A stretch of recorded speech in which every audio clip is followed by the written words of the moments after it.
Assalamualaikum warahmatullahi wabarakatuh. Halo semuanya.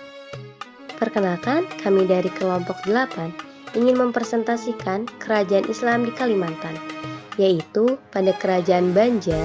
Sebelumnya perkenalkan kelompok kami yang beranggotakan Saya Nadia Yuniar As'ad.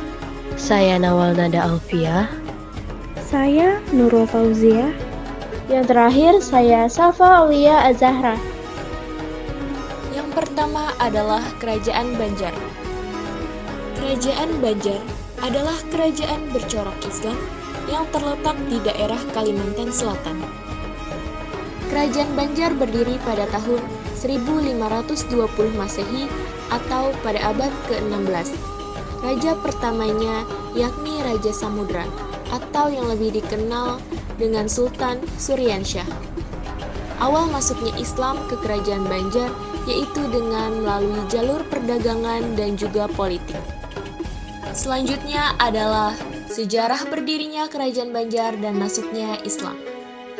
Jadi sebelum Kerajaan Banjar berdiri, di Banjarmasin berdiri sebuah kerajaan, yakni Kerajaan Daha, yang dimana Maharaja Sukarama yang memimpin negara Daha tersebut berwasiat bahwa tahta Kerajaan Daha itu dipegang oleh cucunya, yakni Pangeran Samudra. Namun, wasiat tersebut mendapat pertentangan dari anak-anaknya, sehingga wasiat itu gagal dilaksanakan dan terjadilah perselisihan tahta. Perselisihan itu berakhir dengan pembunuhan Mangkubumi, yakni saudara Tumenggung. Pangeran Samudra lari dan menyamar menjadi nelayan, meski penyamarannya terbongkar oleh Patih Masih. Dengan Patih Masih, Pangeran Samudra pun membentuk kesepakatan dengan komunitas Melayu. Pangeran Samudra bersiasat untuk mengambil alih tahta dan Pangeran Samudra pun meminta bantuan militer Kerajaan Islam Demak. Demak menyetujui permohonan bantuan dengan perjanjian Pangeran Samudra dan pembesar lain masuk Islam. Lalu setelah kemenangan Pangeran Samudra, maka Islam menjadi agama resmi Kerajaan Banjar. Masa kejayaan Kerajaan Banjar. Pada masa itu, kerajaan dipimpin oleh Sultan Musta'in Billah yang terjadi pada abad ke-17 Masehi.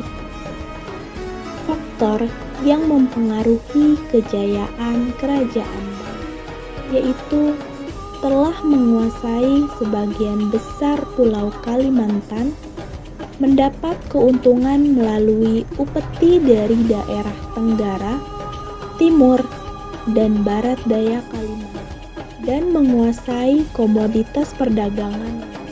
Adapun dampak yang terjadi karena kejayaan Kerajaan Banjar adalah Kerajaan Banjar menjadi pusat perdagangan yang ramai. Pelabuhan-pelabuhan di sepanjang sungai-sungai Banjar menjadi pintu gerbang utama bagi kapal-kapal dagang dari berbagai negara. Yang terakhir yaitu masa kemunduran Kerajaan Banjar, yaitu pada masa Raja Sultan Tahmidullah II pada Juni tahun 1860. Kemundurannya ini didasari oleh dua faktor. Yang pertama yaitu serangan dan usaha monopoli dari Belanda atau VOC, dan yang kedua yaitu perebutan kekuasaan Sultan Adam. Dari faktornya itu berdampak pada adanya polemik dengan VOC atau Belanda yang membuat Kerajaan Banjar kian terpuruk. Kemudian di tahun 1860, Kerajaan Banjar dihapuskan dan diganti dengan komisi kerajaan yang berada di bawah pengawasan Belanda.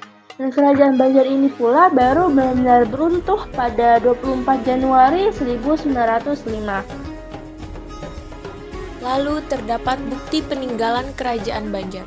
Di antaranya terdapat Masjid Sultan Suryansyah atau yang dikenal dengan Masjid Queen, yaitu sebuah masjid bersejarah di kota Banjarmasin yang merupakan masjid tertua di Kalimantan Selatan lantaran dibangun sekitar tahun 1526 sampai 1550 Masehi. Bukti bukti peninggalan yang kedua ialah terdapat makam Sultan Sulaiman. Lalu bukti yang ketiga, terdapat kitab Sabilah Muhtadin, yaitu kitab yang ditulis pada tahun 1779 Masehi atau 1193 Hijriah. Pada zaman pemerintahan Sultan Tamjidullah ini merupakan kitab yang menerangkan ilmu fikih dalam mazhab Syafi'i. Dan seluruh uraiannya diambil dari berbagai kitab yang dikarang oleh ulama mazhab Syafi'i. Selanjutnya terdapat makam Sultan Suryansyah. Lalu bukti selanjutnya ialah Masjid Al-Karomah, yaitu masjid agung yang terletak di Martapura, Kabupaten Banjar, Kalimantan Selatan, yang merupakan masjid terbesar di Kalimantan Selatan. Bukti yang terakhir yaitu adalah Candi Agung.